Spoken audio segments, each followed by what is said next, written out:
What's up mga kasikad? Kung bago kayo sa channel, welcome kayo sa pamilyang My Bikes. So ngayon mga kasikad is that mayroon tayong malupitang bike check. So ngayon mga kasikad, puntahan muna natin yung kaibigan kong magpapahiram ng kanyang bike para i-bike check natin. So halika, samahan niyo ako mga kasikad. Ito nga pala yung may-ari.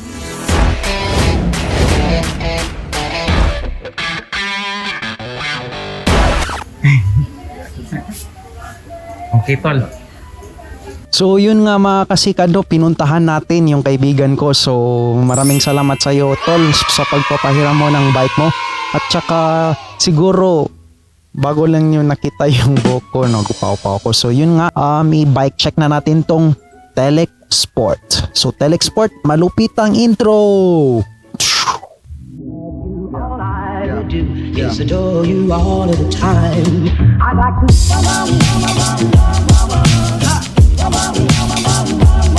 I'd like to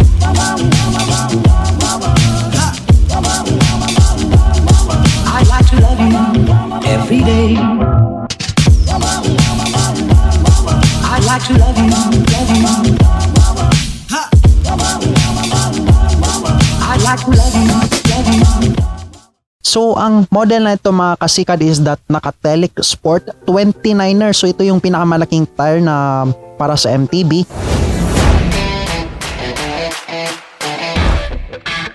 Frame nito mga kasikad is that naka-aluminum 6061. Tsaka tingnan nyo yung top tube niya mga kasikad, no? Pa-curves siya. Very unique at tsaka manipis din.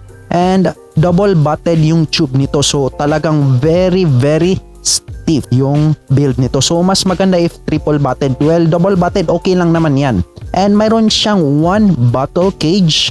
Internal cabling na rin to and naka-tapered. And as you can see naman mga kasikad, no, mayroon siyang mud guard or lalagyan ng fender. So napakalupit tong Telic Sport na ito. Fork is coil type and lockout na rin to. Wow! So yun nga mga kasikad, naka-alloy ito at saka di ko pa alam kung anong measurement ng travel ng fork nito kasi walang naka-state. And mayroon din siyang mud guard sa front. And ang kagandahan din nito mga kasikad is that mayroon siyang reflectors. So, very visible ka sa mga madidilim na mga kalsada. Very safe din ito kasi makikita ka lang ng mga sasakyan. So, very good, Telic Sport. Dito naman tayo sa components.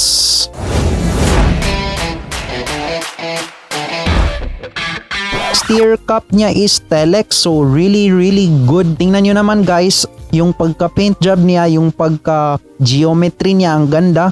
Stem is naka-Telic and very nice ang kanyang paint job guys. Tingnan nyo naman.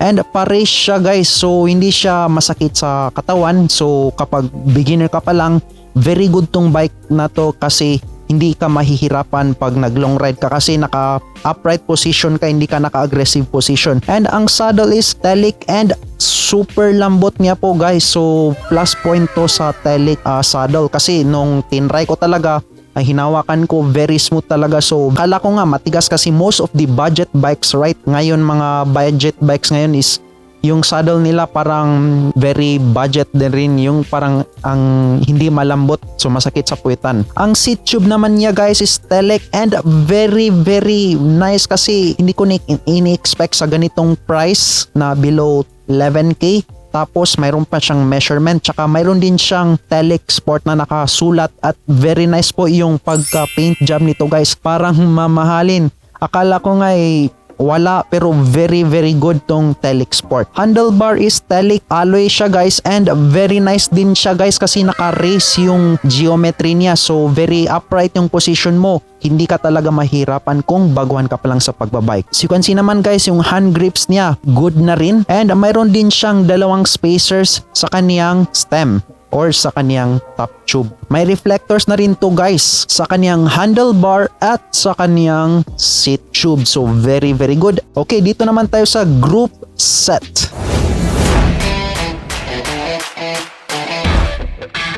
Naka-Telic hydraulic brakes ito mga kasikad.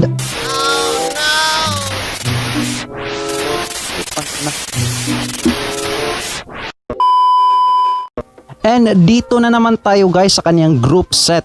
Okay, so ang brakes nito mga kasikad is naka-hydraulic brakes at Telic yung brand. So really good kasi nung chinek ko talaga, very nice yung pagkagawa ng kaniyang hydraulic brakes. Hindi ko akalain na very makapit talaga. Shifters nito guys is Shimano non-series at saka mayroon din siyang visual display. So very good kasi hindi siya naka-combo shifters. Quality na rin kasi hindi mo akalain na ito yung mga parts niya. So very good at ito ay may 3x8 speed. Ang FD nito naman guys is naka sunrun at saka clamp type. So okay naman din yung mga clamp type kasi madali lang i-adjust, madali lang din itono. Ang RD naman to guys is naka tourney Shimano. So no problem kasi basta Shimano, trusted. Okay. So ang cogs nito is naka 11x28T and generic yung brand nito. So para sa akin mahirap to i-climb sa mga bukid kasi maliit lang yung cogs niya 28. Sana 30 up.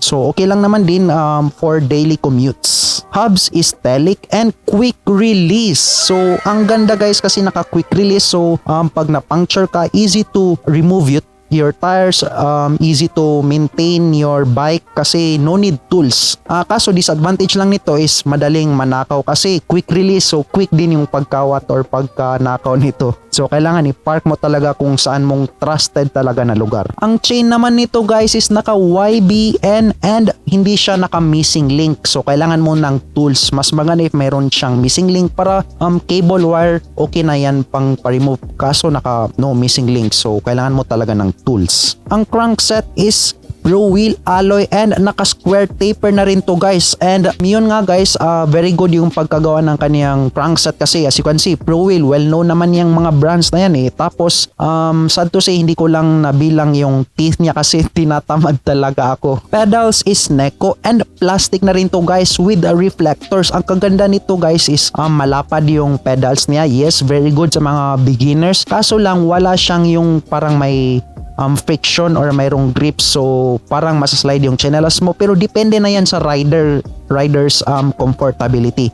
Para sa akin, okay lang yung pedals nito ha, kasi naka-wide talaga, very quality. Ang tires naman nito guys is naka-Kenda 29er. Hindi talaga siya pang bukid kasi as you can see naman yung build or shape na kaniyang mga knobs is hindi talaga pang aggressive, parang pang daily commutes lang, pero very nice ito pang long rides. And nakasulat din sa kaniyang fork is not for downhill, free ride, dirt jumper, or any hard riding. So, hindi talaga siya para sa mga sobrang mga exhibition talaga, no? Yung mga parang magja-jump ka na sa bangin. So, yun nga pang yung fork niya is parang for comfortability lang. So, no problem kasi at least maganda yung build quality niya. 160 yung rotor nito guys and naka-Telic hydraulic brakes na rin yung brand nito. And yun nga guys, there you have it. Ang Telic Sport 29er. I think mayroon din silang 27.5 na size. And yun nga guys, mayroon itong different colors na ino-offer. Kaso ito yung binili ng kaibigan ko. So salamat sa ito once again. At saka sa next video natin guys is sound check. So mic check, sound check ng Hubs Telic. So ito guys, ipapakita ko sa inyo in 3, 2, 1.